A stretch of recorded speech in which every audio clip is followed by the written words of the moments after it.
hand for them working hard on that. Thank you, guys. Okay. So all right, the tier system. Yes, I'll get there. Okay. So I'm just going to kind of talk about the tier system as we go along. One of the biggest things in a school district, all school districts have something called a multi-tiered system.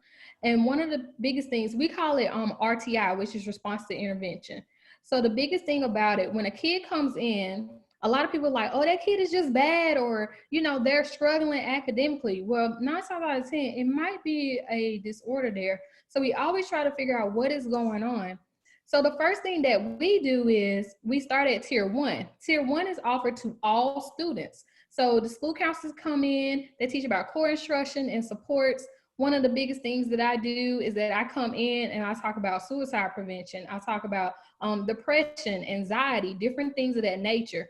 And usually I get mental health people to come in and co-teach these with me. So with me being APC, I still have to look at the role. Even if I was fully LPC, I'm still paid as a school counselor in the building. So therefore, I would collaborate with mental health counselors and different agencies to come in and also provide support when I'm talking about different things. From there, we get to tier 2. Tier 2 is more targeted kids. So that little kid that you kind of suspect has ADHD a little bit, that's when we start getting a little bit more into it. Targeted supplemental instruction, teachers may provide instruction and different things in the classroom to help that child, whereas with me, I provide different interventions. That intervention might be a small group, and the small group may be on how to, for instance, I did one on grief, just to say one. I might have one on that, or I might have another one on anger management. That's one of my big popular groups. And usually we have really good results when we do those groups, and it really helps. But if that kid does not excel in that group, then we go on to tier 3. And tier 3 is where you do more of an individualized counseling intervention, and it's over a duration of weeks. So therefore, it's usually around 9 to 10 weeks. You'll kind of look at it, monitor that kid, and then you go from there. And this leads to getting kids onto IEPs for special education, looking at different things like that to see if a disability is present. So therefore, we're able to provide services and help them. It's so important to catch this early because I work in a pre-K through 12 school. So I see high schoolers that just went through the system and no one ever really they kind of slid by. So you can really tell it when they get to a higher grade. So therefore, especially those elementary kids that are struggling, that's one of the biggest things we try to target and go from there. And I think that's all on the tier system. All right. As I mentioned earlier, there are different mental health professionals in the school. We have the school psychologist who mostly does assessment, some IEP counseling, and it varies. What we do in Connecticut and what Diana does down south, where it's warm, where she is, are very different. School counselor is the only person that works at all 3 tiers. We are the only person that really does general interventions for every child in that building. What that means is I know every child in that building, some better than others, granted. School social worker usually works again like the school psychologist at levels 2 and 3. All right, so here is what our days look like as a school counselor. And I think there's a lot of misunderstanding about what actually a school counselor does. So Diana and I are going to try and give you guys some background. I said, I'm in Connecticut. My school's in a fairly urban area. I support about 250 kids out of a total of 850, which equals 2 academic teams. Each team's roughly 100-ish kids. And I'm not going to read all the things I do. I know you guys can all read here. Diana? And so, and like I said, I'm in a rural school. I'm a pre-K through 12 school, and we're public because a lot of people think we're private, but we're a public school. We only have about 2,000 people in the whole county. So, and I have approximately 309 kids. We have another counselor. So next year our load will be split so we can go under the 250 average, which I'm super excited about. But one of the things is that our kids don't have the resources. So for instance, me and Sarah were laughing about this. She was telling me about a bus line and where we're from. I'm like, what is that? I don't know what you're talking about. And she was like, the bus come through. I said, we don't have a bus. We don't have Uber. We don't, we don't have those different things. And so it was so interesting because our kids have different needs, and the poverty of our kids look totally different. And so most of my parents make under $12,000 a year. So therefore, they're living paycheck to paycheck. And even during this crisis right now, they're going through a lot. So providing the individual counseling small group and making sure you touch each kid is very important. And as you can see, I'm also part of the positive behavior intervention system, which is kind of like the tier 1, and the mentor program. So I started a mentor program because I felt like our kids really needed to connect with other kids and also other adults in the community. So that was one thing I thought was really, really, really helpful. And I think we can go to the next one, and you can kind of see how my time is broken down. So for one thing, a lot of times when mental health counselors come, they're like, well, how much time do you actually talk with kids and stuff? And I'm like, 77% of my time. So this is my calendar for 1 week. And as you can see, everything in green means I was doing something in direct contact with students. So that means that I had 77% that week of direct student services. 11% of indirect means that I was probably having a conference with a parent or having in a meeting regarding the student. The student wasn't there, but we was doing something for that student. When it comes to program management, I was at 13%. So one of the biggest things is that program management is something I'm a big advocate. So that means I was either collaborating with another agency to try to find different stuff for them, or I was trying to work on bulletin boards. Like I have a self-care bulletin board. They can get a QR code and scan, look at meditation. I have, like right now what's going on, I'm at a virtual relaxation room. So they can go in and see all this mindfulness meditation and different things like that. So that will go into my program management. And non-school counseling tasks. That week I didn't do anything, but sometimes I have to register new kids and different things like that. So that might fall into that place. I don't do a lot of non-school counseling, but my biggest thing was showing my principal that I'm here to serve students. And that's one of the biggest things I wanted to do.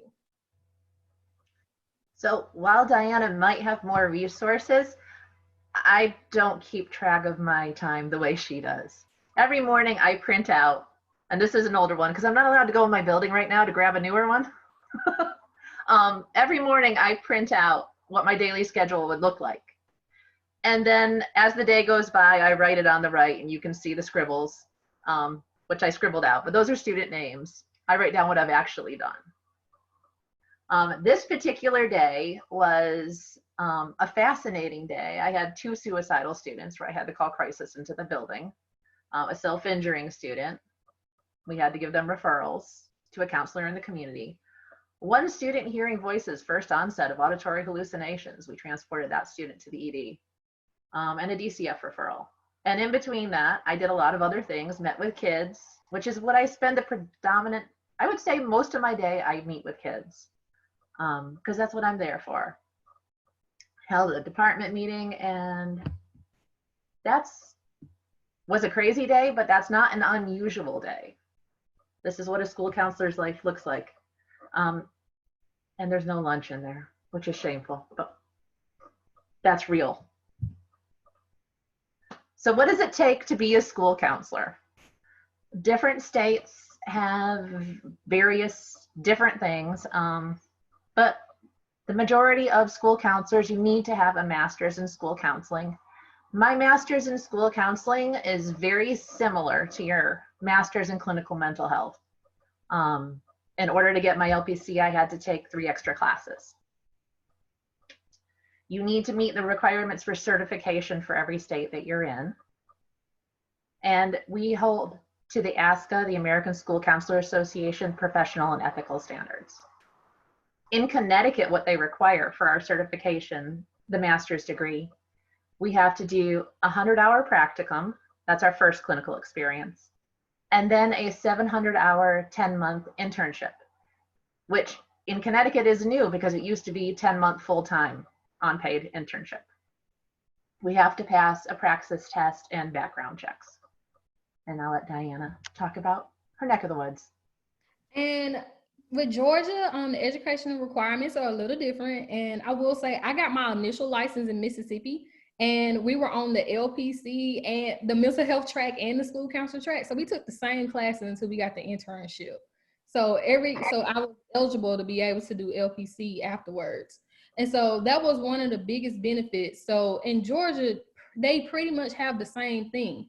And they have various options to getting there. So first you can complete a state approved program to be a school counselor with a master's degree.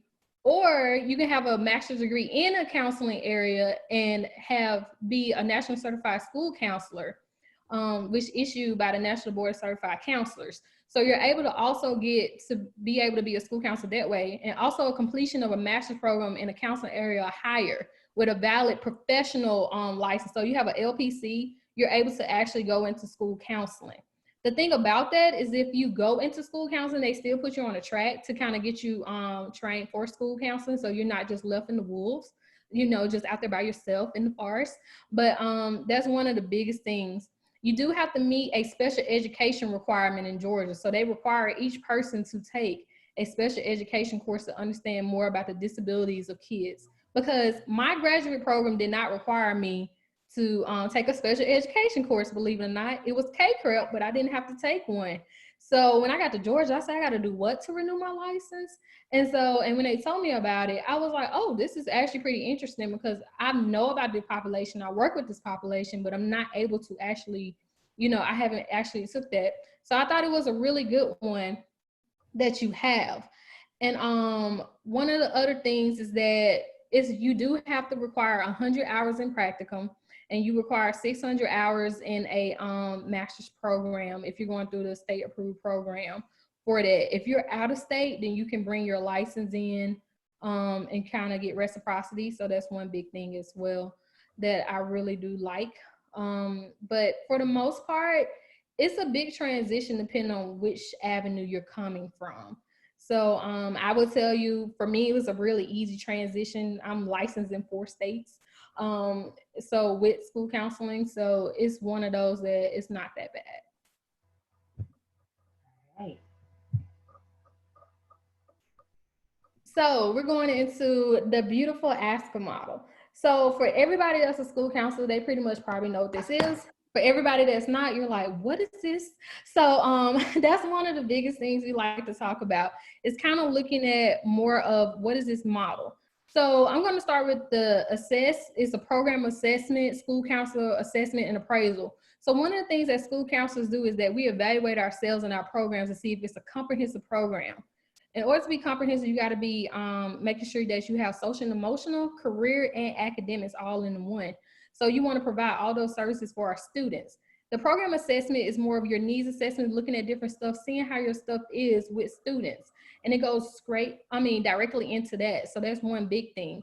Manage is your program focus and program planning. Well, one of the things, I'm a planner, so I'm not going to just go out and just do stuff. So one of the things is you can plan your whole year. I have a beautiful calendar, as you can see, and I plan my whole year, but stuff does arise. But when those big events come up, I want to make sure that I do have that on there and have it planned. So when I have speakers to come in and talk about mental health, talk about depression, we had a college and career fair, and I had a whole, we had a counseling program that was there to talk to them about, counseling and mental health and different things. So that's one of the things I always push with my students. I'm really big on mental health and understanding how you feel. Delivers direct student services, indirect. This is a contact. Are you having contact with students? Are you talking with students? Are you working for students? What is your time going to? And defining student standards and professional standards, as well as the ASCA has their own standards on how we do stuff. And so therefore, when we're doing lessons and stuff, it's tied to a standard. So therefore, when we're talking about mental health, it's tied to that social and emotional standard. So therefore, we can kind of go into that and we can kind of have some validity in that avenue.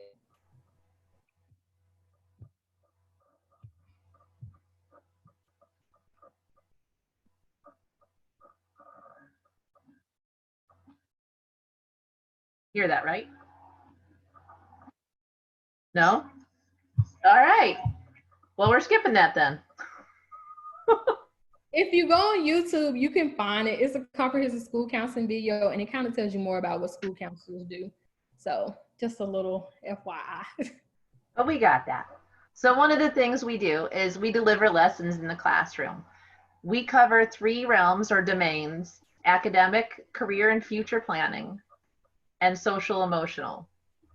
Some examples of lessons would be study skills, diversity training, social skills. My favorite lesson to give every year to my middle schoolers is a coping skills lesson. And we start the lesson by having quiet music playing, the lights are off, and everybody colors for 10 minutes. And then we go and practice different coping skills, the square breathing, stuff that most people are familiar with, grounding techniques. That's my favorite lesson. We also do group counseling.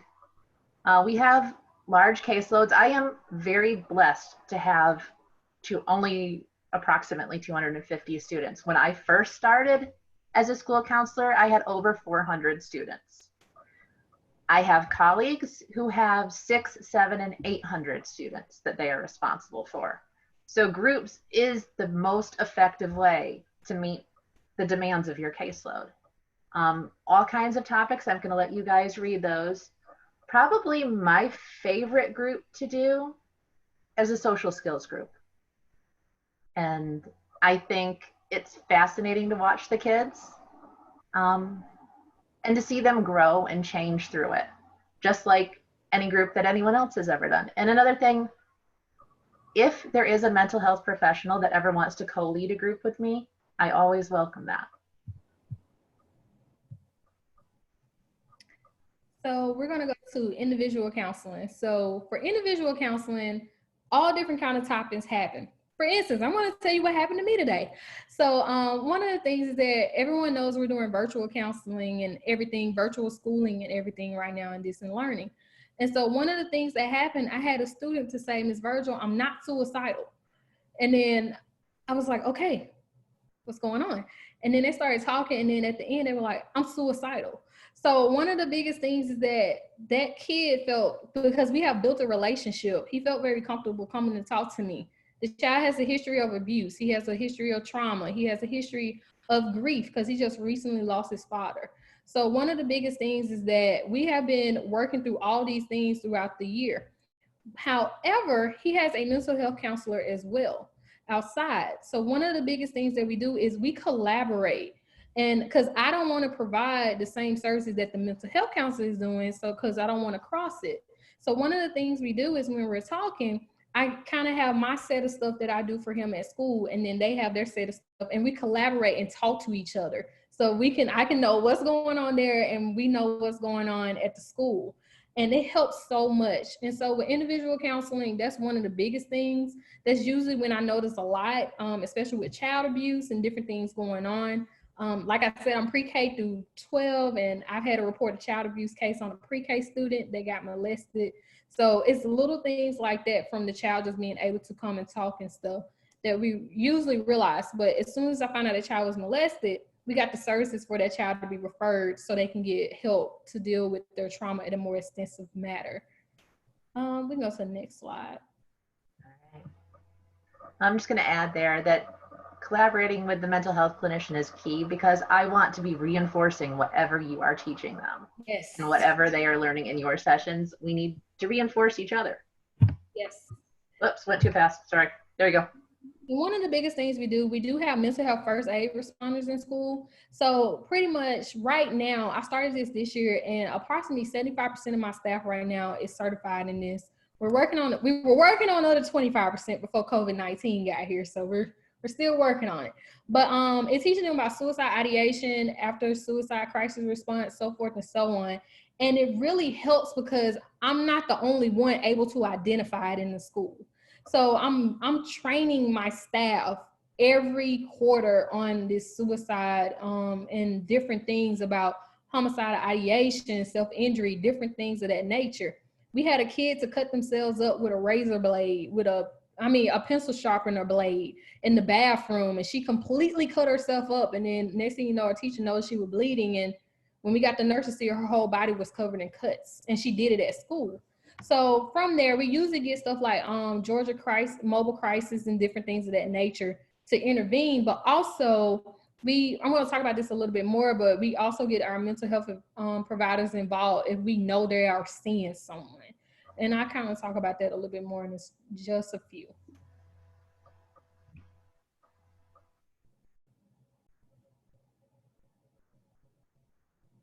Okay, so the documentation that school counselors keep, the bottom line is we really don't keep a lot of documentation. If I'm doing an at-risk for somebody, if I'm making a referral to DCF or whatever the acronym is where you might be, that's important things that I keep. Otherwise, I keep private notes that are memory aids.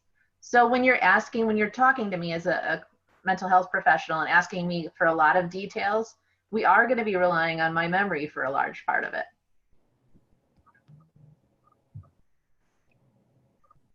Okay. When we are working with mental health clinicians, I know we speak our own weird language. And a lot of these acronyms you guys may not be familiar with. A 504 plan. It is a plan under the Americans with Disabilities Act of Section 504, where we help students who have a disability and a common ADHD, anxiety, depression. We help them to access the curriculum. And we do interventions, and sometimes it can be extra time on assignments. Sometimes it can be the ability to have a fidget in class with them. Whatever that kid needs, they're very individualized. An IEP, an individualized education plan, this is the special education document that after we find that a student is eligible for special education, the document is an IEP. There are different acronyms in different parts of the country, as Diana and I go back and forth sometimes talking, and we're talking about the same thing, but what I call it is not what she calls it. So the special ed meetings in Connecticut, we call them PPTs, parent placement team meetings. Sorry, I just had a brain thing. Diana calls them an SST. In Connecticut, we call an SST a student support team meeting. She calls that an SAT. I call that the test you take in high school. So the acronyms are different. Don't be shy to ask. This next row, SBAC, SAT, ACT, those are all big tests. RTI, response to intervention, and PBIS, positive behavior interventions. Do you guys have other acronyms that you have heard that you want me to tell you what they mean? Diana and I will try our best. Just shout them out.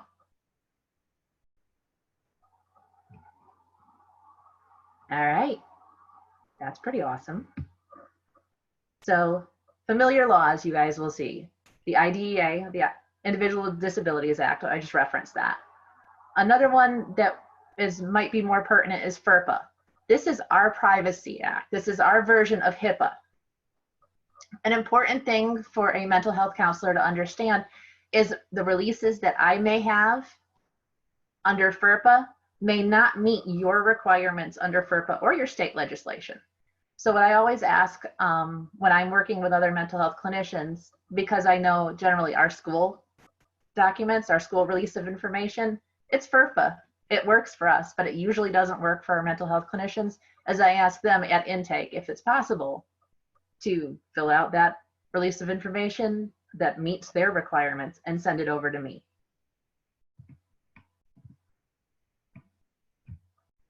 Okay. So one of the biggest things is, so your client needs testing. And a lot of people are like, well, I don't know where to start or where to go. And so we kind of want to tell you about the process, how it works in the school. Usually if a parent requests for testing, because I've had a parent who's went to their mental health professional and said, your child needs to be tested for SPED. The parent comes to me, we have 15 days from official request to initiate a meeting for that child. If testing is agreed upon, then we have over 45 school days to complete the testing for the child. Now, one of the biggest things I will tell you is that it helps so much when a parent has already gotten outside testing and bring it to us to start this process, because it speeds it up and we really can get some stuff done. Just because we usually have one school psychologist per school. With me, I'm very fortunate because we're really small. But our school psychologist services, because I'm in the corner of Alabama, Florida, and Georgia, she services all 3 states because she's licensed in each. So therefore, she only comes to our school on 1 day out the week. So it's so important to make sure we have that. But we review the test, we look at everything and go from there to determine the eligibility. Some of the labels that they do is SLD, which is a specific learning disorder or speech and language disorder. So even kids that have like a speech impairment, they are given an IEP. Also, emotionally disturbed, that's one of the biggest ones. So we have that a lot in our school. I have a lot of kids that are coded as that. And we have other health impairment, that's your ADHD and things, OCD, different things of that, that are put under that category. So those are just some of the lingo that we have, but we always tell, especially if we have a mental health counselor, and I know that child has one, you know, if they have the ability to do any kind of testing or anything of that nature, we highly recommend it and send it to the school. And you guys are welcome at these meetings. Is it the parent wants to bring you? We love having you there because you have a special insight into this child that we may not have. And I always invite them to the meeting because I feel like you're part of that child. So I think it's very important that you come too, so we can talk as a group. And then you can hear from the teachers. That's something they normally don't get to do. Mm-hmm. So what testing will we provide? And remember, our school psychologist is the person who does most of the testing. We can do the WISC, the BASC, the Connors, or academic testing. These are the basic tests that we're going to go through.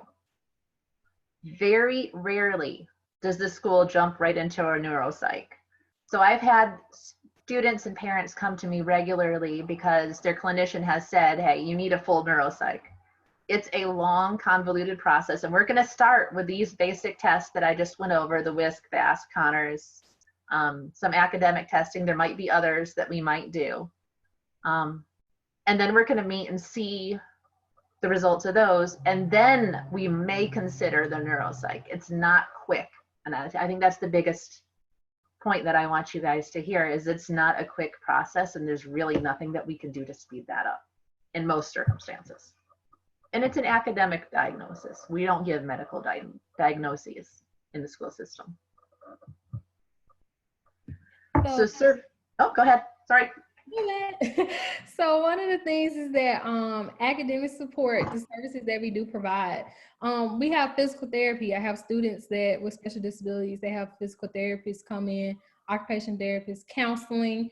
Not only do I provide counseling, but I also have my mental health counselor. They're able to come into my school and actually see their kids. So that's one agreement that we do have. So therefore, my kids don't have transportation because they stay an hour away from the nearest counseling office. So we have a mental health therapist that comes on campus and she provides services to those kids there. So that's an agreement that we were able to work out that I really do love.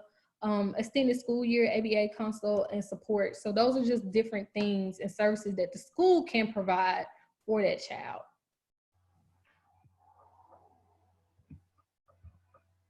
Okay, and why do we refer students out to clinical mental health professionals?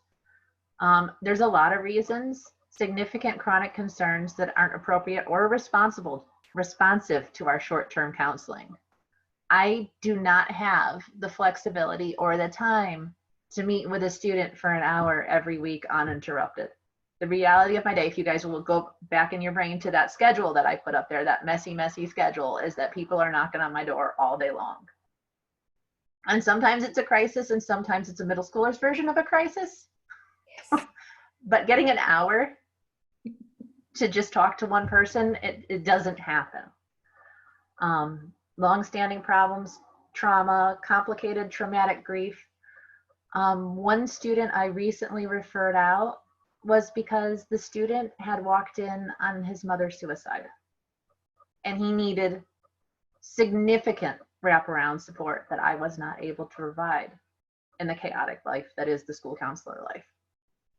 Yes, and kind of the same thing to piggyback off of Sarah.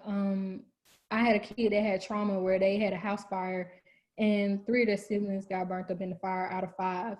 And their parents survived, but that child had lived that. It had happened, I got there this year. It happened probably 4 years ago. She's a middle schooler and she's never gotten any help from it. So they were in lab and they were doing something in the lab and it was like they were doing something with fire and she immediately just went ballistic.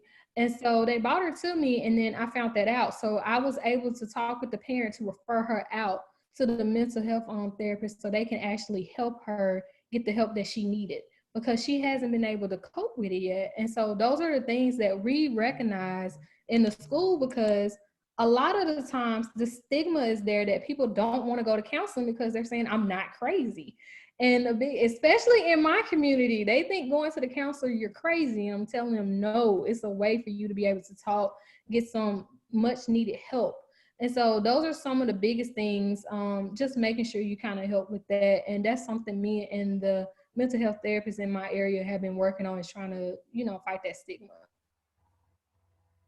And one thing that I find commonly happens is because I have the kids with me 5 days a week, 7.5 hours every day, and I have their friends with me for that same amount of time. I'm usually and often the first person to pick up that something isn't right. And it's not necessarily because I notice it in the kid, but maybe because their friends are coming and saying, Miss, you got to go check on him. There's something wrong. So we are often the first person who has a clue that something's not right. And it's really awesome if we have good people that we can refer out to. And sometimes that's challenging. So how can a mental health professional collaborate with school counselors? An important thing, we need that signed release, because I'm not allowed to talk with you guys unless I have that signed release. You are welcome to attend meetings. You are welcome to come into the school. Obviously, the parents got to be on board, but you are welcome to come into the school and meet with me. You're welcome to come in and meet with the student. Anything that we can do to facilitate that student getting the help and the treatment that they need, we are more than willing to do. Phone calls, there are many clinicians I reach out to, they reach out to me. We're a team. We are supporting the child. The goal is to get this child better. Come visit the school. We would love that. It's always nice to see grown-ups. Advocate for my kids. There is nothing that will endear you to me more than that. Someone who shows up advocating for one of my kids. Reach out and introduce yourself. I wish I had more referral sources. And I'm in Connecticut in a fairly urban area. I know there are tons of counselors, mental health counselors out there. I'm one of them. I can't refer kids to myself. So I really wish that people would reach out and introduce themselves to me as the school counselor. Send, an email, send a flyer, offer to stop by the building and say hi. You don't have to bring coffee, but that's always cool. Volunteer, help out at our school. I know that takes a lot of time, and it's not easy in some districts to get into a school because of the safety issues that we have going on in our society. It is super important that we can share a common language. We can reinforce each other. We can co-lead groups together. Yes. We have a school counseling advisory council. Diana, do you want to speak a bit about that? The School Counseling Advisory Council includes community members. It includes the superintendent, school board members, parents, business leaders in the community, so forth and so on. But I also include mental health counselors on there, doctors, different things. So not only is it a great way to, I always tell people, it's a great way to advertise your business, because you got all the big shots right there, because our mayor comes too.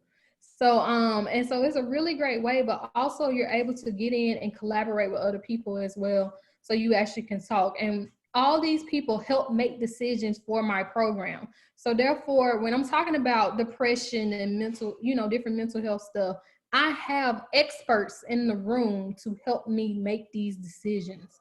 And so those are one of the things. I'm good at what I do, but I know that I'm better when I have a team. So that's one of the biggest things that I really like to collaborate with, because a doctor may see something totally different than a mental health therapist.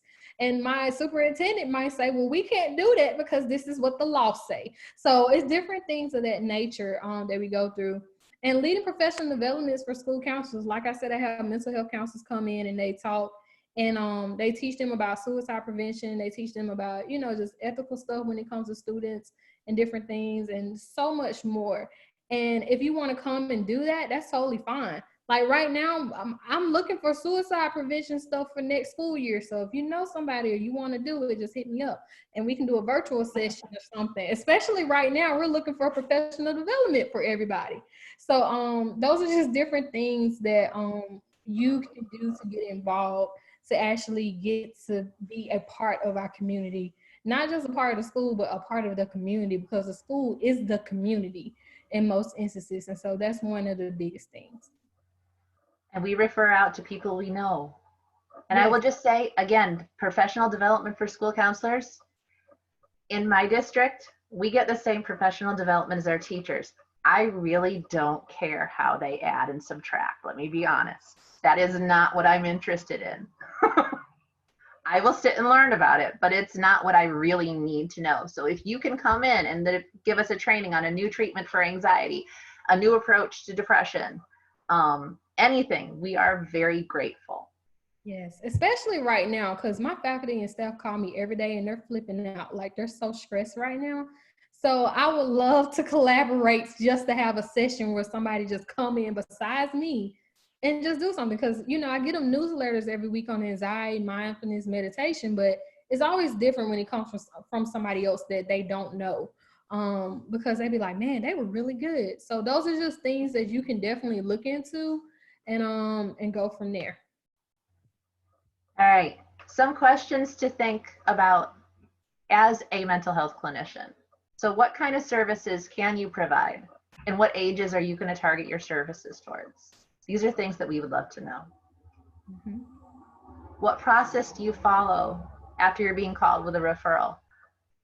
I would love that if every mental health clinician who sees a kid gets that release and reaches out to their school counselor. Sometimes, I'll be honest, sometimes we might not know much more than you do, but sometimes we know so much and we really, really want to be able to work with someone to support our student. So Yes. think about what your process is after you get that referral, after you have that intake. Where do you reach out? Please do. Being able to come to our school to see a student if necessary. And what kind of follow-up could you provide to students and the school? And that is, as I'm putting my LPC hat on now, that is something that is different for every situation, every kid, how much I am going to interact with the school, and I recognize that. Support groups for students and parents. Our parents need support. If our kids are struggling, our parents are really struggling too. Yes.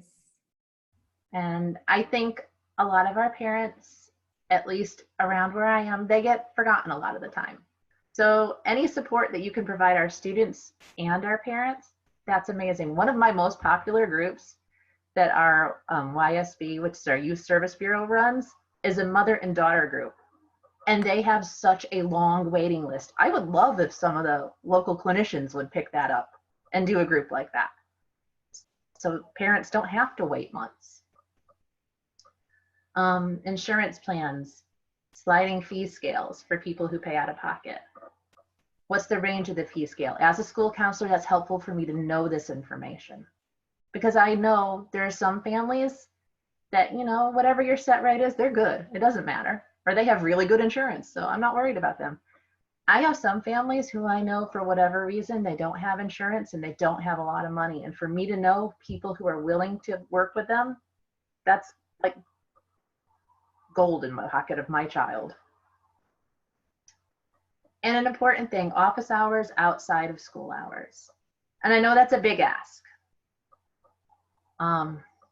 But that's when the kids are free and they don't have to explain to their friends why they're coming back and forth from school, which can be really difficult for some kids.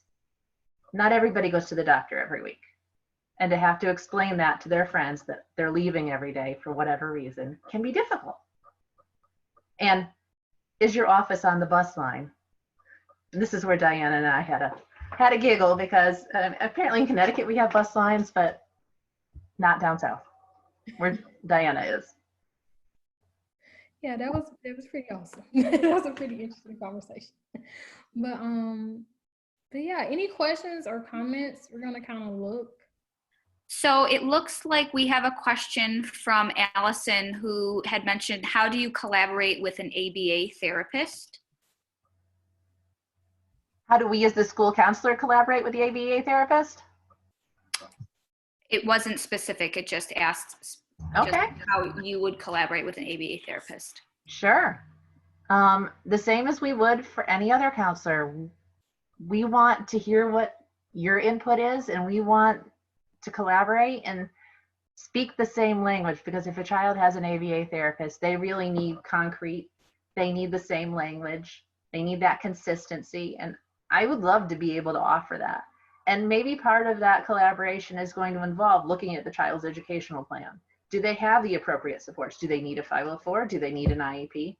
What else can we do? And you will have information that I won't have. And I think that's really important to get.